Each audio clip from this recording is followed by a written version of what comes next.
Syria में तख्तापलट के बाद से लगातार नए घटनाक्रम हो रहे हैं। देश के एक बड़े हिस्से पर विद्रोहियों का कब्जा है, लेकिन अमेरिका सहित तुर्की भी सीरिया को लेकर अपनी रणनीति पर फोकस है। लेकिन इजराइल लगातार आक्रामक रुख अख्तियार किए हुए है। इजराइल ने सीरिया में हमला करते हुए बशर अल असद के समय बने सेना के बुनियादी ढांचों को नष्ट किया है। आतंकी संगठन अलकायदा से निकलने वाले गुट HTS की सीरिया की सत्ता पर कब्जा करने के बाद इजराइल ने पूर्व असद शासन के सैन्य ठिकानों को निशाना बनाया। इजरायली रक्षा बलों ने मंगलवार को बताया है कि ऑपरेशन बशान एरो के तहत ये बमबारी की गई, जो 48 घंटे तक चली। इस दौरान बशर अल असद शासन के समय की तकरीबन 80% सैन्य क्षमताओं को तबाह कर दिया गया। इजरायली अखबार यरूशलम पोस्ट ने अपनी रिपोर्ट में कहा है कि IDF ने असद शासन के पतन के बाद से सीरिया में 350 से ज्यादा हमले किए हैं।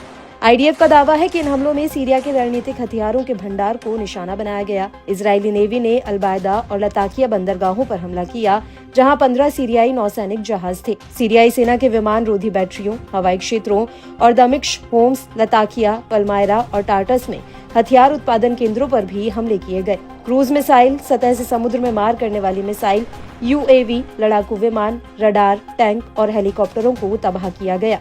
इजरायली मीडिया का दावा है कि हिजबुल्लाह ने सीरियाई हथियार हासिल करने की कोशिश की है। ऐसे में इजरायली आर्मी ये सुनिश्चित करने के लिए काम कर रही है कि रणनीतिक हथियार उसके किसी दुश्मन के हाथ में न पड़े।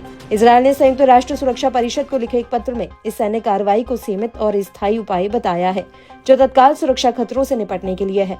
इजरायल का कहना है कि उसकी दिलचस्पी सीरिया सीमा पर अपने नागरिकों की सुरक्षा है, खासतौर से गोलान हाइट्स की सुरक्षा के लिए हमले किए गए। इजरायल डिफेंस फोर्स ने बताया कि ज्यादातर हमले दक्षिणी सीरिया और दमिश्क शहर के आसपास सीरियाई सेना के ठिकानों पर किए गए। इनमें खासतौर पर हवाई रक्षा प्रणालियों और सतह से हवा में मार करने वाली मिसाइलों के भंडारों को निशाना बनाया गया। पूर्वोत्तर सीरिया में कमिश्ली हवाई अड्डा, होम्स के ग्रामीण इलाकों में शिनशर बेस और राजधानी दमिश्क के दक्षिण पश्चिम में अकरबा हवाई अड्डा भी इजरायली बमबारी का शिकार हुआ है।